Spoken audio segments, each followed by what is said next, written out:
नसर जे बादशाह रण मोहम्मद खान न बल्कि सिंधपुरी जे उन मयार जो छा आहे उन मयार जो नसर नवीस असांजो साईं आज़म भट्टी साहिबु उनखे गुज़ारिश आहे त हू जेको आहे डायरी जो वर्क को लिखी आया आहिनि साईं। असां त इनायत कई अथनि साईं खे गुज़ारिश आहे त डायरी वर्क पेश कयो। उनवान आहे साईं मुशाइरो ऐं मौत खां वापसी। 16 सेप्टेम्बर 2023 खां मोकिलाए 17 सेप्टेम्बर में पेर पाईंदड़ ज़िंदगी जी उहा राति कॾहिं विसरी न सघंदी। जॾहिं असां सिंधी अदबी संगत पारां डॉक्टर नबी बख्श बलोच हाल सिंधी लैंग्वेज अथॉरिटी हैदराबाद में सिंधी ॿोली जे लेजेंड्स मोहतरम यूसुफ शाहीन ऐं प्रोफेसर एजाज कुरैशी जे मान में लाइफ टाइम अचीवमेंट एवॉर्ड 10 किताबनि जी मुहवरत ऐं सिंधी उर्दू मुशाइरे वारी तक़रीब मां मोटियासीं।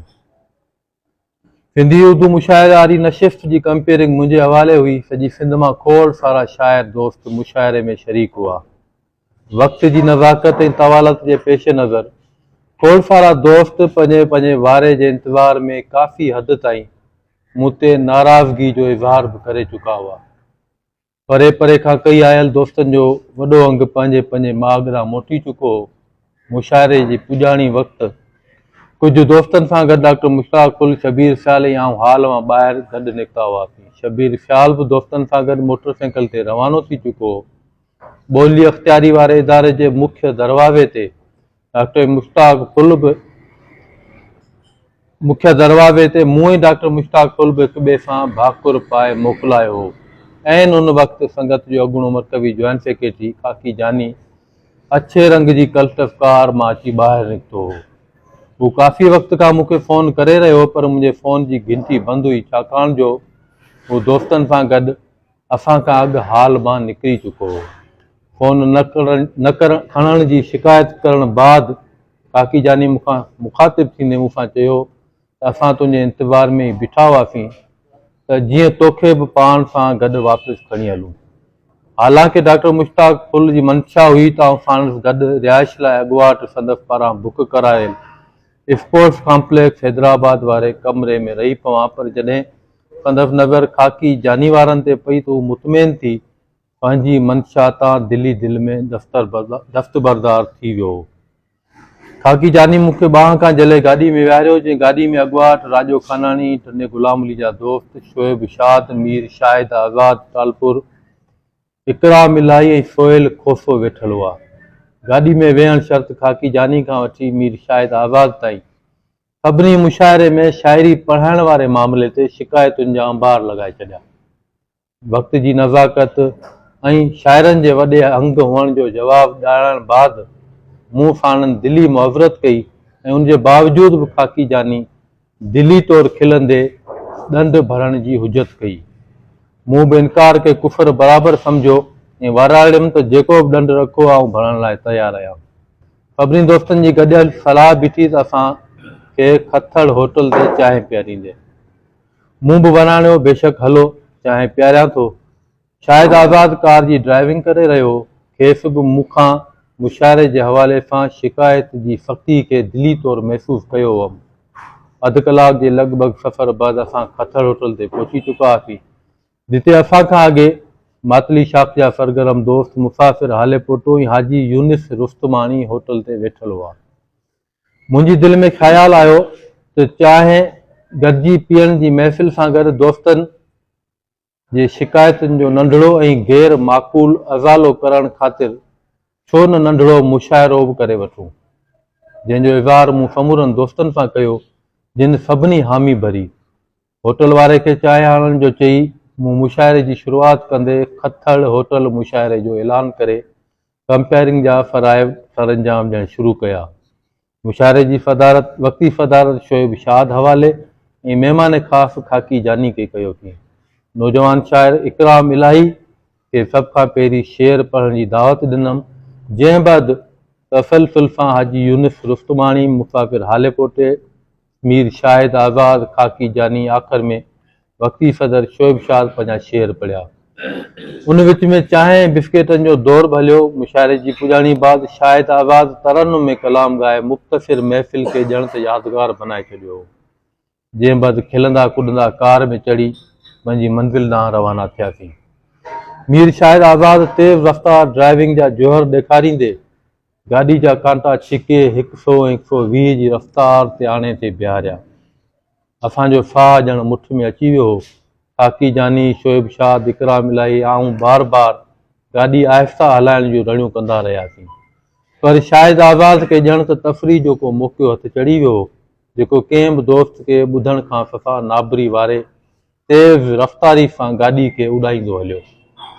कुझु लम्हा अहिड़ा बि आया जो ओवरटेक सबबु असां ॼण त कलमा पढ़ी हयाती तां हथ धोई छॾिया हुआ। इहो गुमान विकोड़े वियो हो त अॼु ॼण त हयाती जी का आख़िरी राति हुजे। जंहिं वक़्तु असां टनो मोहम्मद ख़ान शहर खे वेझो पहुतासीं त बिल्कुलु मूंसां गॾु वेठल शोएब शाह मूंखे मुखातिब थींदे चयो त तुंहिंजो शहर वेझो अची वियो आहे, बसि दुआ कजांइ त असां ख़ैर सां पहुचूं। शोएब शाह जा उहे लफ़्ज़ ॿुधण जे कुझु लम्हनि बाद ई शेल पेट्रोल पंप जे वेझो कट वारे रस्ते मां अचानक साम्हूं मोटरसाइकिल नमूदार थियो। असां खां ओचितो आहूं निकिरी वियूं, छाकाणि जो गाॾी जी रफ़्तार जो असांखे मुकमल अंदाज़ो हो। मोटरसाइकिल खे बचाईंदे जीअं शाहिद आज़ाद अचानक गाॾी खे झटके सां मोड़ ॾिनो, गाॾी रोड जे विच में नंढड़ी दीवार खां मथे चढ़ी ॼण उॾामण लॻी। गाॾी में समूरनि सवारनि ते सख़्तो तारी थी वियो। ईअं महसूसु थियो त ॼण कंहिं फिल्मी मंज़र जीअं गाॾी मथे हवा में उॾामण लॻी ऐं गाॾी अंदरि असांजा हथ जिते बि क़ाबू थी पिए सघिया मज़बूती सां पकड़ण जी कोशिशि कई थी। जीअं गाॾी मथां खां हेठि ज़मीन ते अची किरी, साॼे पासे खां ड्राइवर वारो दरवाज़ो ऐं खाॿे पासे जा ॿई दरवाज़ा ओचितो खुली विया। ड्राइवर वारे पासे खां शाहिद आज़ाद ऐं खाॿे पासे खां आऊं ऐं खाकी जानी हेठि किरी अची ज़मीन भेड़ा थियासीं। पोइ गाॾी कल्चियूं खाईंदी वञी दीवार सां टकराइजी बीह रही, जंहिंमें अंदरि शोएब शाह, इकराम इलाही ऐं सोहेल खोसो हुआ। असांजा समूरा हवास ख़ता थी चुका हुआ।